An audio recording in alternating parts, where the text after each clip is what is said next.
Bueno, como ya vimos hace un tiempo, cuando empezamos con contaminación ambiental, habíamos estado hablando algo de fuentes de contaminación y habíamos definido que una fuente de contaminación es el lugar en donde se emite el contaminante, ¿sí? Ese lugar o el origen de ese lugar puede ser de origen natural o puede ser de origen artificial. Habíamos dicho que también las fuentes artificiales podían ser, bueno, cuando hablamos de naturales, hablamos de, por ejemplo, la erupción volcánica o una polinización, ¿sí? Una descarga eléctrica de una tormenta eléctrica. Y las artificiales las consideramos esas que son introducidas por el hombre o por la acción del hombre. Entonces habíamos dicho que podían ser estacionarias o fijas, ¿sí? Las fijas, las estacionarias o fijas eran, por ejemplo, las industrias y también podían ser móviles cuando estábamos pensando en los medios de transporte, en los aviones, etc. Em, Cuando el contaminante llega al medio ambiente, ¿sí? Que puede ser en el agua, en el suelo, en el aire, sufre una serie de procesos, se transporta, se dispersa, reacciona químicamente y después alcanzan un receptor, ¿sí? Un receptor que en nuestro caso de análisis es la biota, por distintos mecanismos, que puede ser a través de la cadena trófica, puede ser por precipitación, puede ser por escorrentía, ¿sí? Y eso genera otros efectos en la biota. Cuando hablamos de fuentes, podemos diferenciarla las fuentes puntuales de las fuentes difusas. Las fuentes puntuales tienen la característica de que es una emisión discernible, ¿sí? Es diferenciable de otras, es discreta y es confinada, ¿sí? Quiere decir que se emana una determinada cantidad, se puede medir esa cantidad o hacer una aproximación muy cierta o bastante cierta, y es confinada, digamos, es a través de un medio que lo canaliza.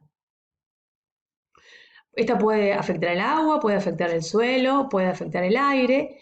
Y estamos hablando de, por ejemplo, fuentes como chimeneas, donde se emitan gases, salidas de calderas, em, o de cualquier hornos de fundición, zanjas, canales, túneles, las mismas plantas de tratamiento de aguas residuales, por ejemplo, las municipales, aguas cloacales, también son consideradas fuentes puntuales. Por otro lado, tenemos las fuentes difusas, en donde las fuentes difusas son lo contrario a las fuentes puntuales, ¿sí? No tiene una fuente única, no puedo diferenciar exactamente de dónde viene y en qué cantidades, ¿sí? Entonces, además de ser de difícil identificación, también es difícil de analizar y de rastrear, ¿sí? Esas fuentes difusas, por ejemplo, pueden ser los gases emanados por el transporte, ¿sí? Pueden ser los efectos de las fumigaciones aéreas, porque además otra de las características de esta fuente difusa es que afecta a un área mayor, digamos, como no la puedo centrar en un origen determinado, entonces generalmente las emisiones por fuentes difusas ocupan una gran área. Em, y bueno, cuando llegan, por ejemplo, estas fumigaciones aéreas o los mismos agroquímicos que se le aplican a los cultivos, o los lugares donde se hace la cría intensiva de ganado, en donde hay materia orgánica del desecho, de la defecación, digamos, de los animales y de la orina, a través de la escorrentía, eh, puede llegar a cursos de agua, ¿sí? La escorrentía es el arrastre, digamos, es el agua de lluvia que no se infiltra, que no llega a las aguas subterráneas, entonces se escurre por el terreno y eso llega a las aguas superficiales, a un río, a los lagos. Y por otro lado, también puede llegar a aguas subterráneas, a través de la infiltración y poder contaminar esa napa de agua. Bueno, y las emisiones también son fuentes difusas, las emisiones de cualquier tipo, eh, eh, en los que haya emisión de gases, ¿sí? Puede ser de industrias, puede ser de quema de combustibles fósiles. Esos son como, en general, digamos, los más comunes. Bien. A ver qué nos... Bien, en cuanto a la distribución y el destino de los contaminantes, una vez que salen de las fuentes, podemos decir que hay tres factores importantes de los cuales, o de los cuales depende la distribución y dónde termina ese contaminante, si en la tierra, en el agua eh, o en el aire. Podemos nombrar tres principales. Por un lado, las propiedades físico-químicas de las sustancias, ¿sí? Ya hemos hablado acerca de qué son las propiedades físico-químicas, solubilidad, presión de vapor, peso molecular, etc. Características físicas, químicas y biológicas de las sustancias, ¿sí? Cuando hablamos de físicas, hablamos de superficie, profundidad, de tasas de sedimentación. Cuando hablamos de propiedades, de características químicas, hablamos de pH, de potencial redox, de dureza, de temperatura. Y cuando hablamos de biológicas, hablamos de una actividad, más que nada una actividad microbiológica, un estado trófico, ¿sí? Y después, también depende de los procesos ambientales que tengan esos contaminantes, ¿sí? Esos contaminantes se pueden transferir en fases, pasar de una fase a la otra, se pueden transportar, se pueden transformar. Bien, entonces, para entrar un poquito, vamos a detallar o hablar un poquito más de dos de esas propiedades. Una de esas son las propiedades físico-químicas. Sabemos que las propiedades físico-químicas, ahí esa lista está extraída de la bibliografía que ustedes tienen: estructura y peso molecular, solubilidad, presión de vapor, constante de Henry. Bueno, hay distintas propiedades que quizás algunas de ellas ustedes las han visto en el curso de química anterior. Por ahí algunas, si quieren profundizar, las van a tener que estudiar un poquito más. Pero generalmente se utilizan aquellas que están vinculadas con la estructura molecular, ¿sí? Porque son bastante útiles para desarrollar modelos, ¿sí? Poder establecer una estructura y relacionarla a una actividad de ese contaminante. También hay constantes que ya lo habíamos visto en toxicología, que era la constante de Henry, que esa constante relaciona la solubilidad y la presión de vapor, ¿sí? Hablamos de solubilidad cuando decimos que un soluto es más capaz o menos capaz de disolverse en un solvente, y hablamos de presión de vapor eh, cuando decimos que, o de mayor presión de vapor, cuando cuando un líquido o un sólido tiene mayor tendencia, digamos, un aumento en la presión de vapor es un aumento en la tendencia de pasarse al estado gaseoso, ¿sí? Digo que pueden ser, generalmente es una propiedad que se le atribuye a los líquidos, la presión de vapor, y decimos que cuanto mayor es la presión de vapor, más fácil se pasa a- al estado gaseoso, con lo cual las temperaturas de ebullición normal suelen ser más bajas, pero también se puede asociar al estado sólido, cuando pasa directamente al estado gaseoso, sin pasar por el estado líquido previamente, ¿sí? Entonces estaremos hablando de una sublimación. Bueno, justamente como la constante de Henry se calcula como la presión de vapor dividido la solubilidad, entonces cuando nosotros podemos hacer estos cálculos, podemos tener una idea de en qué compartimento ambiental va a estar ese contaminante. Y este es un ejemplo, ¿sí?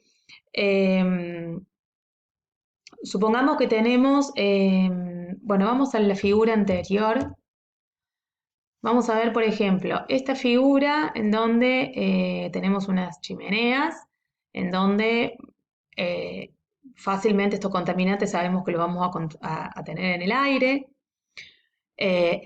y en un nivel bastante alto, probablemente por encima de la estratosfera. Si vemos este gráfico acá nos da una idea que estos contaminantes van a estar a la altura de la troposfera, ¿sí? Que por bastante tiempo. Después, por supuesto, van a pasar a la estratosfera y van a hacer lo que ya vimos en el principio de año. Y por ahí uno puede mirar esta figura y saber o determinar que ese contaminante se va a encontrar en, en el suelo, ¿sí? Entonces, a distintos valores de la constante de Henry, ¿sí? Nosotros podemos ver si ese contaminante va a estar en el compartimento de agua, en el suelo o como sedimento, o si lo vamos a encontrar en el aire. También se usan otras constantes, que es la constante de partición octanol-agua, que eso también lo vimos cuando hablamos de membranas, que da una idea de la lipofilicidad que tenga ese contaminante, y la otra constante de partición, que es el carbono orgánico-agua, que es el KOC, que también da idea de la afinidad que tiene por la materia orgánica para poder bioacumularse, ¿sí? Cuando hablamos de bioacumulación, ¿se acuerdan? Es el mismo concepto que cuando hablamos de toxicología, o si no se bioacumula, se sorbe, ¿sí? Se adhiere a partículas con diferentes porcentajes de materia orgánica, ¿sí? Entonces esto puede ser tanto en el suelo, en sedimentos, en cualquier material en suspensión que esté en el ambiente o que esté en la atmósfera. Bien, y luego la dispersión de ese contaminante y el destino de ese contaminante también va a depender de los procesos ambientales que tenga. Este cuadro también lo tienen ustedes en el libro. Esos procesos ambientales constan de tres tipos, digamos. Uno es transferencia de fases, ¿sí? De acá estamos hablando en transferencia de fases de cómo el contaminante puede aparecer o puede cambiarse a otra fase. Una disolución, bueno, sabemos que es el soluto disuelto en un solvente, y una precipitación es justamente cuando un soluto cambia de estado y precipita o se deposita, cambia de estado sólido y se deposita en el fondo de un recipiente, ¿sí?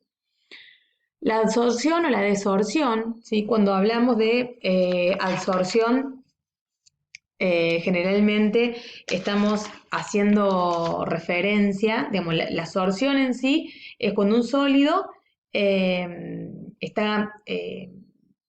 un compuesto en solución interactúa con un sólido, ¿sí?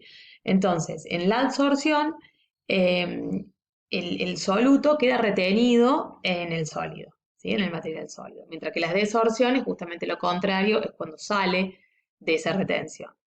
Bueno, y la volatilización y en ida y vuelta, digamos, con la deposición, es justamente lo que les conté antes, digamos, la volatilización es ese cambio físico de una fase líquido-sólida a gaseosa. Entonces, cuando esto facilita que el contaminante llegue más rápidamente a la atmósfera, ¿sí? Y por el contrario es la deposición, que esto es cuando el contaminante finalmente se deposita, que puede ser en el suelo sí, bueno, en el suelo, sobre montañas, digamos, en el relieve que sea, pero se deposita, ¿sí? Sale de la fase aérea, digamos. Bueno, también puede transportarse. Cuando hablamos de transporte, hablamos incluye varias operaciones, la dispersión y transporte en masa, ¿sí? Que esas son las masas de aire, una sedimentación, que se entierre, ¿sí? O que difunda. La difusión es justamente un proceso de transferencia de masa en donde de un lado más concentrado, que no puede ser el contaminante, difunde hacia un lado menos concentrado. Por último, tenemos la transformación, que acá sí tenemos reacciones químicas, bióticas o abióticas, en donde incluye la biodegradación, que puede ser aeróbica con oxígeno o anaeróbica en ausencia de oxígeno, y después otras reacciones químicas como la hidrólisis, la fotólisis, la disociación, o reacciones de oxidorreducción, etc. Bien, En el próximo gráfico, en el próximo video hacemos el análisis de